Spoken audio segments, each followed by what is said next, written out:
پا میاد رو پنجه، بند. 1 2 3. ببین پا کامل بازه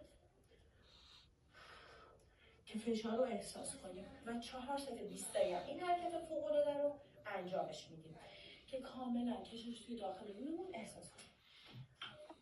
میریم اینجا، پا میاد رو پنجه، بند. 1 2 3. ببین پا کامل بازه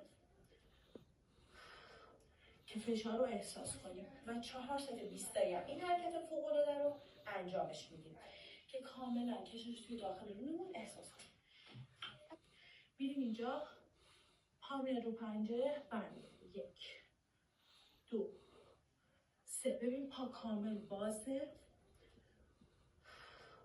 که فشار رو احساس کنیم و 4 ست 20 دقیقه این حرکت فوق‌العاده رو انجامش میدیم که کاملا کشش توی داخل رویمون احساس کنیم.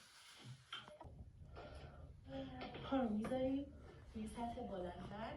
دقت کن که زانو چوب سقف باشه. با اون یکی پا بزنیم.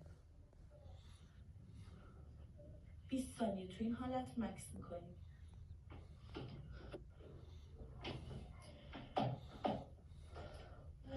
پا رو میذاریم روی سطح بلندتر. دقت کن که زانو چوب سقف باشه. با اون یکی پا بزنیم. پشت پا تو میاری به سمت بالا. 1 2 3 4 10 ثانیه مکس. پای بعدی. 10 ثانیه مکس. 4 ست برای هر طرف با 10 ثانیه مکس انجام میدی یا همون کمربند خودمون. پاها رو یکم از همدیگه باز میکنی، کشو میندازی پشت پا تو میاری به سمت بالا. 1 2 3 4 10 ثانیه مکس. پای بعدی. 10 ثانیه مکس.